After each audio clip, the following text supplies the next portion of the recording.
Jack Foster sat alone in the corner of the mess hall on the starship UES Horizon. He was a thin man with glasses who usually kept to himself. While other crew members talked and laughed about their upcoming mission, Jack studied ancient texts on his tablet. "Still reading those old myths, Foster?" asked Ryan Peters as he walked by with his lunch tray. Jack nodded without looking up. As the ship's linguist, he was supposed to focus on modern languages, but old stories always interested him more. Something about legends from the past seemed important, like they held warnings people had forgotten. The UES Horizon had been traveling for 3 months to reach the Zenari homeworld. Everyone was excited about meeting the first friendly aliens humanity had ever found. The Zenari had sent beautiful messages about peace and friendship, along with amazing scientific knowledge. Earth leaders were eager to make friends with these advanced beings. As the ship entered orbit around the blue-green planet, Jack felt a strange feeling in his stomach. Something wasn't right. He couldn't explain it, but the feeling grew stronger as they prepared to land. The first meeting with the Zenari went perfectly. They were tall, elegant creatures with 6 limbs and smooth purple skin. They spoke in musical voices and welcomed the humans with what seemed like real kindness. "We have waited many cycles to meet other intelligent life," said the Zenari leader, who called himself Ambassador Vex. "Our people celebrate this historic day." Commander Allison Wright, the human leader, smiled and presented gifts from Earth. Everyone seemed happy except Jack, who stood at the back watching carefully. During the tour of the Zenari city, Jack noticed something odd. The buildings looked ancient, with beautiful carvings and designs, but something about them felt wrong. He saw symbols that seemed to change meaning depending on who was looking at them. That night, in his room in the Zenari guest quarters, Jack couldn't sleep. He pulled out his tablet and began comparing the Zenari historical records they had been given with what he observed around him. "These dates don't match," he whispered to himself. "According to this, they've only been on this planet for 500 years, but these buildings must be thousands of years old." The next morning, Jack approached Commander Wright as she prepared for another meeting. "Commander, I found some problems with the Zenari history they gave us," he said quietly. Wright sighed. "Not now, Foster. We're making history here with the biggest diplomatic breakthrough ever. I need you focused on learning their current language patterns, not digging through ancient history." "But there are whole sections missing from their records," Jack insisted. "Centuries of time they don't talk about. Don't you find that strange?" "Different cultures record history differently," Wright said, checking her uniform in a mirror. "Not everyone is obsessed with the past like you are. Now please, do your job and stop looking for problems where there aren't any." Jack walked away, frustrated. That night, as he finally fell asleep, strange dreams came to him. He saw cities burning. He heard screams in languages he didn't know but somehow understood. He saw creatures that looked like Zenari, but they moved differently, like hunters. He woke up sweating, his heart racing. The dreams felt more like memories than nightmares, and somehow Jack knew they were trying to tell him something important, something about the friendly Zenari that nobody else could see. Jack sat up in his bed, breathing hard. This was the 3rd night in a row he had the same terrible dreams. His thin pajamas stuck to his skin with sweat. He looked at the clock. Only 3:27 in the morning. "Not again," he whispered, rubbing his tired eyes. The dreams were getting worse. Each night, he saw more details. Cities burning. Strange creatures that looked like the Zenari, but moved with quick, deadly purpose. In these dreams, the gentle aliens weren't gentle at all. They were hunters, and they were laughing as they chased smaller beings through burning buildings. Jack got up and splashed cold water on his face. He stared at his reflection in the mirror. Dark circles showed under his eyes. "This isn't just stress," he told himself. "Something is wrong here." Later that morning, Jack walked to the medical office on the ship. Dr. William Hayes was sorting through medicine bottles when Jack knocked on the door. "Foster, you look terrible. Dr. Hayes said, pointing to a chair. "Sit down." Jack explained about his dreams. "They feel real, Doctor. Not like normal dreams." Dr. Hayes checked Jack's eyes with a small light. "Your blood pressure is high. When was the last time you had a full night's sleep?" "Before we met the Zenari," Jack admitted. "That's your answer right there," Dr. Hayes said with a smile. "You're experiencing culture shock. Meeting aliens is a big deal. Your brain is trying to process all this new information." He handed Jack a small bottle of pills. "Take one of these before bed. They'll help you sleep without dreams." "But what if these dreams are trying to tell me something?" Jack asked. Dr. Hayes laughed. "Dreams don't tell us anything except what we're worried about. The Zenari have been nothing but kind to us. Take the medicine and get some rest." That afternoon, Jack walked through the main Zenari building where the human team was having meetings. Instead of joining the discussions, he studied the walls carefully. There were small symbols carved everywhere, symbols that matched what he had seen in his dreams. One symbol caught his eye, a circle with 6 lines cutting through it. In his dream, he had seen this exact mark painted on the doors of homes before they were burned. Jack took pictures with his tablet. When no one was looking, he touched the symbol. It felt warm, unlike the stone around it. "You should not be here alone," the voice said behind him. Jack turned quickly. A young Zenari stood watching him. This one was smaller than the others, with lighter purple skin. "I was just admiring your architecture," Jack said with a forced smile. "The marks interest you?" the Zenari asked. "They are just decoration, nothing important." But Jack noticed how the Zenari's eyes darted nervously to the symbol he had touched. Later, Jack sought out Lisa Chen, the team's scientist who studied alien biology. "Lisa, have you noticed anything strange about the Zenari?" he asked as they ate dinner alone in the ship's small kitchen. "Strange how?" she asked between bites. "Their history doesn't add up. And these symbols everywhere. They're not in any of the materials the Zenari gave us." Lisa put down her fork. "Jack, when was the last time you slept properly? Everyone else sees a wonderful opportunity here. These aliens are sharing advanced technology that could help Earth in amazing ways.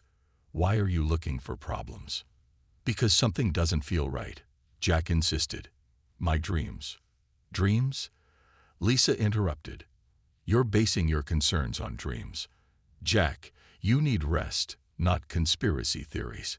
Take Dr. Hayes' medicine and focus on your job before Commander Wright notices."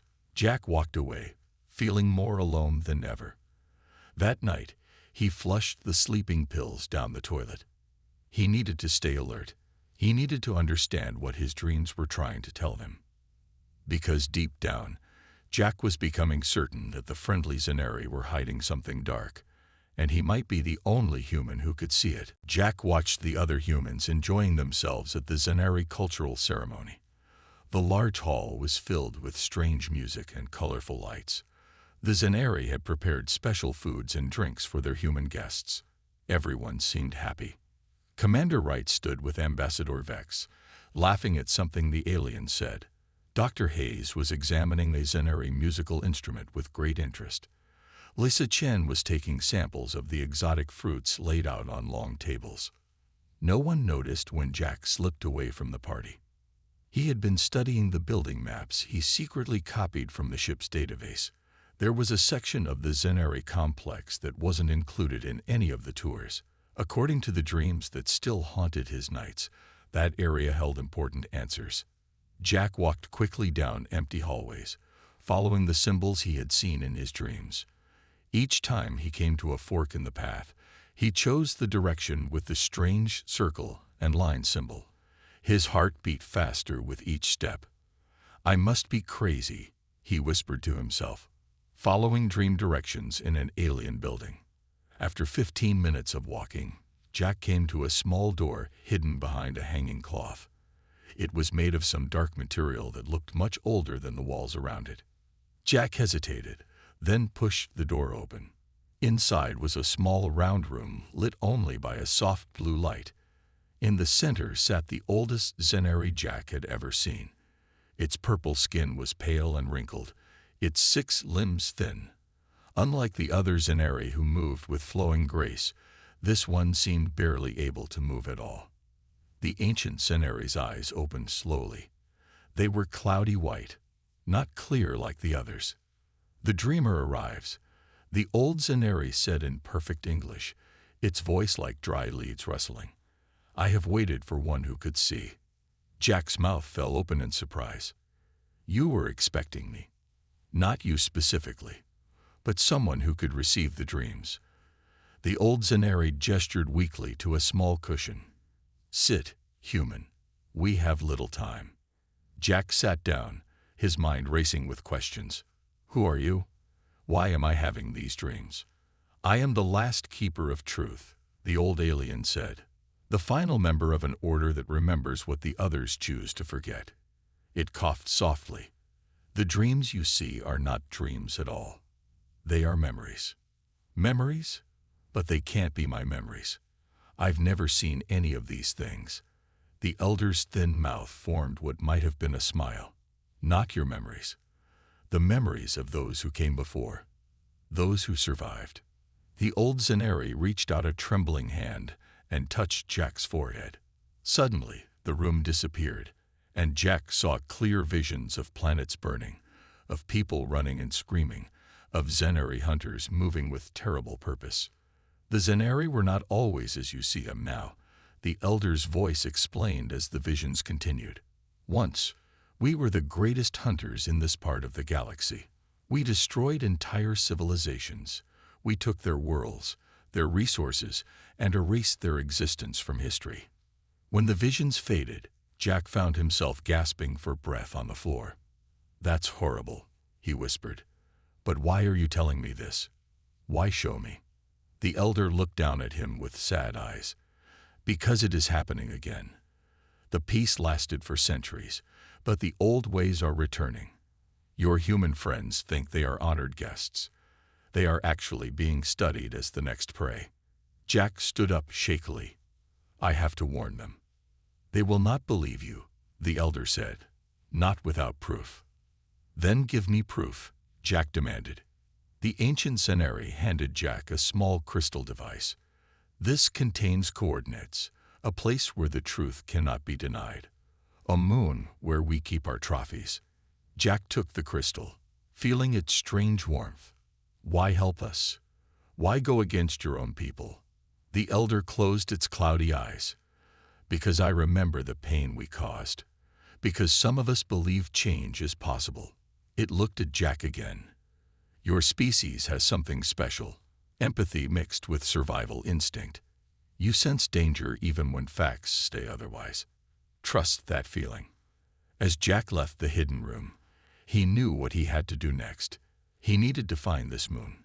He needed proof that would make his friends believe him. And he had very little time left to find it. Jack knew he couldn't tell Commander Wright about his plan. She would never believe him without proof. Instead, he needed someone who could help him reach the mysterious moon. He found Nicole Rodriguez checking systems on one of the small shuttlecraft. Nicole was the best pilot on the UES Horizon, known for her quick thinking and steady hands. "I need a favor," Jack said, looking over his shoulder to make sure no one else was around. Nicole wiped grease from her hands with a rag. "What kind of favor?" "I need you to fly me somewhere. Unofficially." She laughed. "You want me to steal a shuttle? No way, Foster."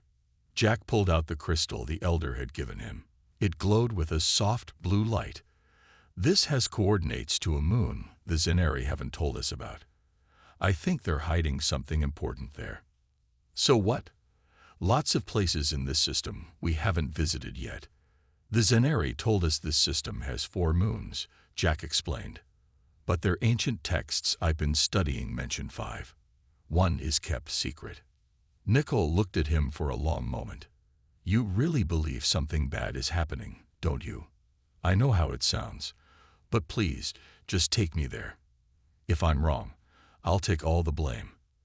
After thinking it over, Nicole nodded. "Fine, but we tell people we're doing some atmosphere testing. No one can know the real reason. 2 hours later, they were flying away from the Zenari homeworld in a small research shuttle. Nickel had filed a flight plan saying they were collecting atmospheric samples. These coordinates lead to the far side of the system, Nickel said, looking at the navigation screen. It'll take about 3 hours to get there. Jack sat quietly, wondering if he was making a huge mistake. What if the Elder had tricked him? What if there was nothing to find?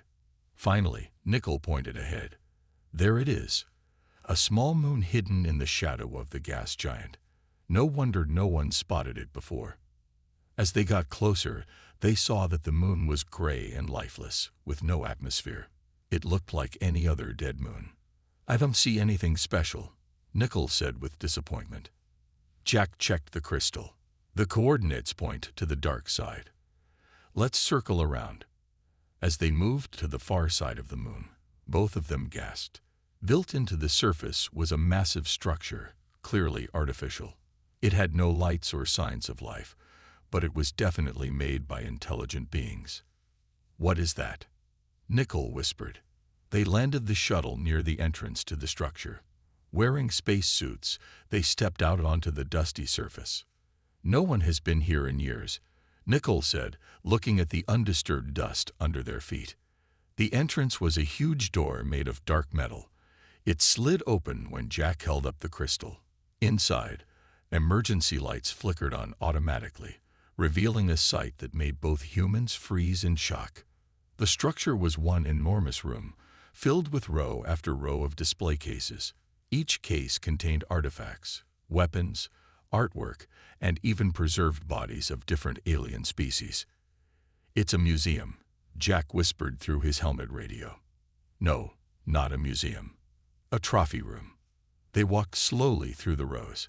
Each section had information panels. Nickel used her suit's translator to read one.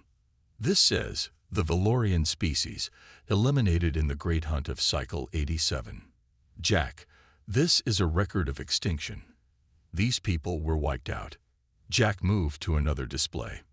This one too. The Krith, eliminated in Cycle 92. And here's another. Species after species, all hunted to extinction by the Zenari. In the center of the room was a large map showing dozens of star systems. Red marks indicated planets where species had been harvested. A blue mark showed Earth's location. The next target, Jack said, his voice shaking. They're planning to do the same to us. Nickel took pictures of everything with her suit's camera. We need to get this back to Commander Wright. She has to see this. As they hurried back to the shuttle with their evidence, Jack felt sick. The nightmares had been real after all. And unless they could convince the others, humanity would soon join the collection in this terrible trophy room. Commander Wright's face grew darker with each image Nickel showed on the big screen. The entire command team of the UES Horizon sat in the ship's meeting room, watching in silence. Pictures of the trophy room filled the screen. Preserved bodies of alien species, weapons, and star maps marking extinct civilizations. This is impossible, Wright finally said, her voice barely above a whisper. Jack stood at the front of the room beside Nicole. It's all there, Commander. Evidence of dozens of species the Zenari hunted to extinction, and Earth is marked as their next target. Security Chief Kevin Powell slammed his fist on the table. I knew those purple freaks were too friendly. No one just shares advanced technology for nothing. We don't know if these trophies are recent, argued Samuel Green, the diplomatic officer. This could be ancient history. Many civilizations have violent pasts they've moved beyond. The star map shows current plans, Nickel pointed out. Earth is clearly marked. As the debate heated up, Jack noticed how quiet some of the officers were. They looked shocked, scared, or simply unwilling to believe what they were seeing. Even if this is true, Samuel continued, we should confront them diplomatically, give them a chance to explain. Explain a room full of dead aliens, Kevin shouted. We should be preparing for battle, not conversation. Commander Wright raised her hand for silence. Jack, you said an Elder Zenari helped you find this place.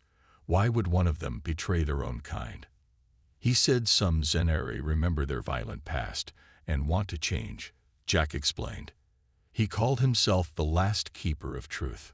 Before Wright could respond, a loud alarm blared throughout the ship. The communications officer, Ben Mills, pressed his hand to his earpiece. Commander, 3 large Zenari vessels just entered orbit around the planet. They weren't there 10 minutes ago. Are they military ships? Wright asked, standing up. Unknown design, Ben replied. Much larger than anything they've shown us before. The main screen switched to a view of space. 3 massive ships with sharp predatory lines hung in orbit near their much smaller vessel. They know, Jack said quietly. They know we found the trophy moon. The screen flickered, and Ambassador Vex's face appeared. But the friendly expression they had grown used to was gone. His purple face now looked cold and calculating. Commander Wright, Vex said, his voice deeper and harsher than before.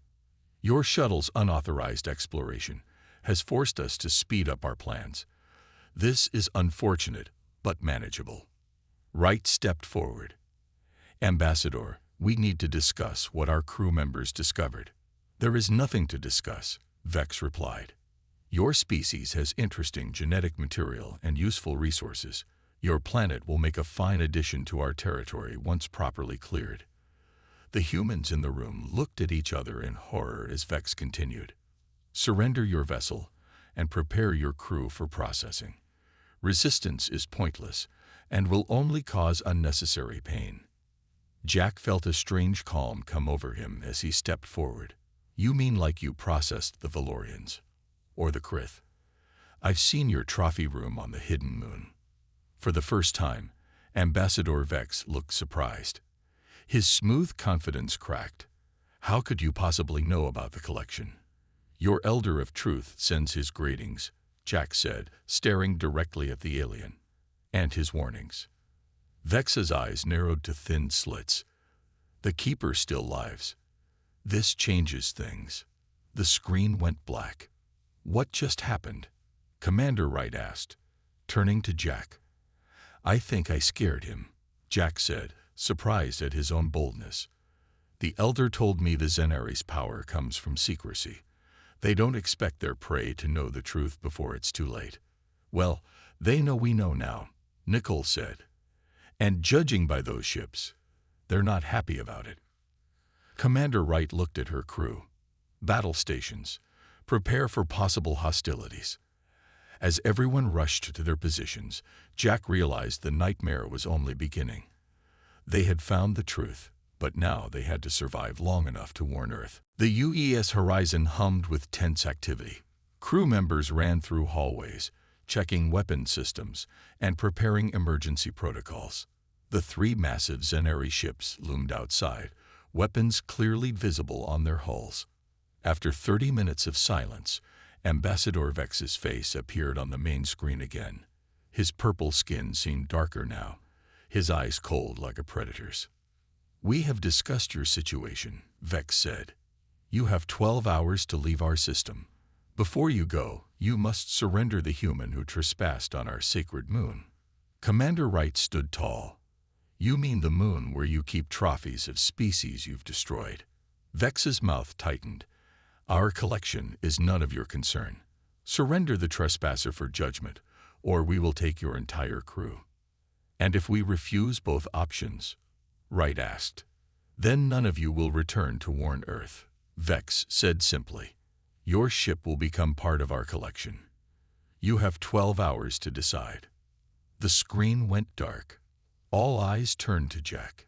He felt his stomach twist with fear, but he tried not to show it. I won't let them take you, Commander Wright said, surprising him. Not when you were right all along. What choice do we have? Asked Lisa Chen. Their ships are 10 times our size. Kevin Powell studied the tactical display.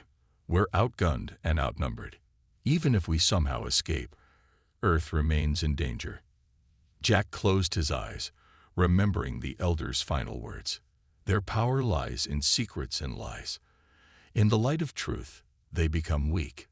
An idea formed in his mind. What if we broadcast everything? What do you mean? Wright asked. Send all the evidence we found on the moon. The pictures, videos, everything. Send it to Earth, but also to every star system we can reach. The Elder said other species escape the Zenari hunts and hide in fear. What if we could reach them? Samuel Green laughed without humor. That's your plan.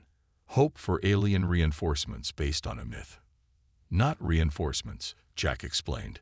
Witnesses. The Zenari succeed because they hunt one species at a time. No one knows their true nature until it's too late. But what if everyone knew at once? Nicole nodded slowly. It could work. If enough civilizations learn the truth at the same time. It's worth trying. Commander Wright decided. It's better than surrender or certain death.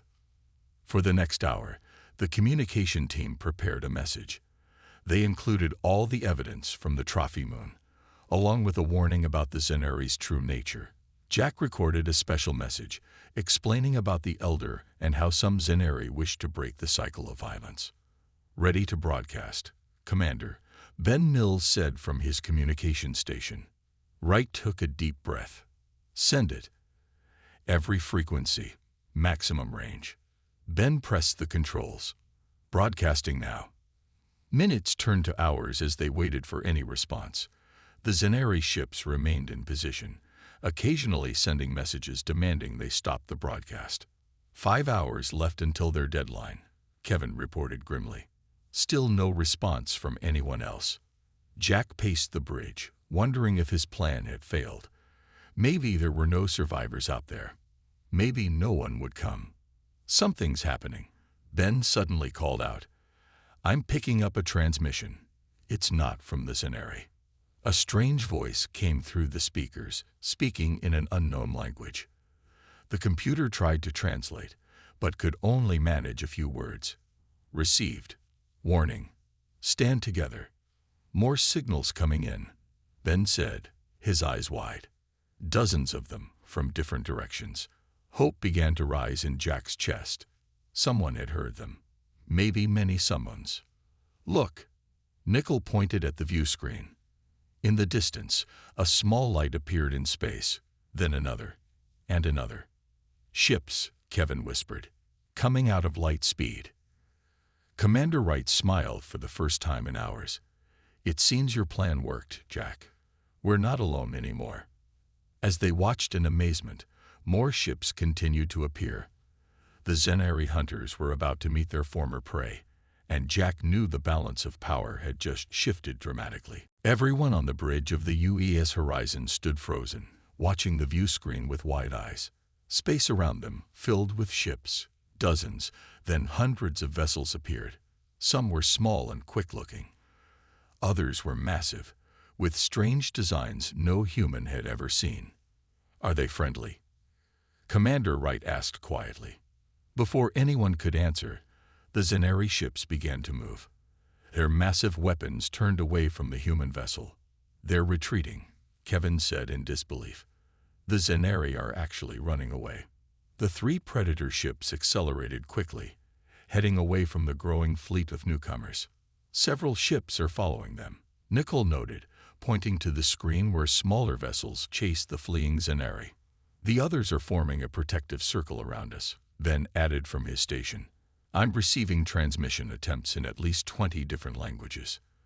The computer worked to translate the flood of messages. Finally, one came through clearly. Humans of Earth vessel, we received your warning.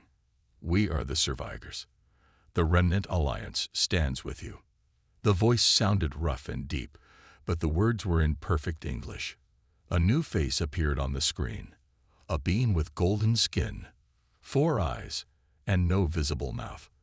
When it spoke, small lights pulsed on its neck. I am Captain Xerex of the Remnant Alliance. For centuries, we thought we were the only ones who escaped the Zenari hunters. Your broadcast has united us. Commander Wright stepped forward. We're grateful for your help, Captain. But who exactly are you? We are what remains of 24 civilizations the Zenari tried to destroy, Captain Xerex explained. Some of us had only a few hundred survivors who escaped. We have hidden in the shadows between stars, always moving, always afraid. Jack joined right at the front of the bridge. The Zenari told us they were peaceful explorers. We had no idea of their true history. That is their way, Xerxes said. They present themselves as friends while studying your weaknesses. When they are ready, the hunt begins. But now they know we've exposed them, Nickel said. Won't they just attack Earth directly? Captain Xerxes' lights pulsed faster. No. The Zenari's greatest weapon was always secrecy. Now that the truth is known, they have lost their advantage. And they are not as powerful as they want others to believe. Commander Wright nodded with understanding. They hunt one species at a time because they can't face many enemies at once. Exactly, Xerxes confirmed. They are bullies who target the isolated and unprepared. United, we are stronger than they ever were. 3 months later, Jack Foster stood nervously in the Grand Hall of the United Earth Council. After returning home with their evidence and alien allies, the crew of the UES Horizon had become heroes. Earth had quickly joined the newly formed alliance against the Zenari threat. Admiral Patricia Johnson, head of the Earth Space Forces, approached Jack with a smile. Lieutenant Foster, your actions have changed humanity's place in the galaxy. You trusted your instincts when everyone else doubted you. Jack shook his head modestly. I just listened. To the dreams, to the elder. Sometimes the truth speaks in whispers. Well, those whispers saved countless lives, the Admiral replied. The Council has appointed you as Earth's main representative to the Remnant Alliance. Your understanding of both the Zenari and our new allies makes you perfect for the job. As Jack looked around the room filled with humans and representatives from a dozen alien species, he thought about how much had changed. The Zenari had retreated to their homeworld, now watched carefully by Alliance ships. The Elder and other peaceful Zenari had been given sanctuary, helping to reveal more secrets of their predatory past. And Jack Foster, once the quiet linguist everyone ignored, had become a voice that united the stars. His knowledge of ancient legends, which others had laughed at, had saved humanity from becoming just another trophy in the Zenari collection. No one was laughing at legends anymore. Instead, they were listening carefully to the whispers of truth that had always been there, waiting for someone brave enough to speak up.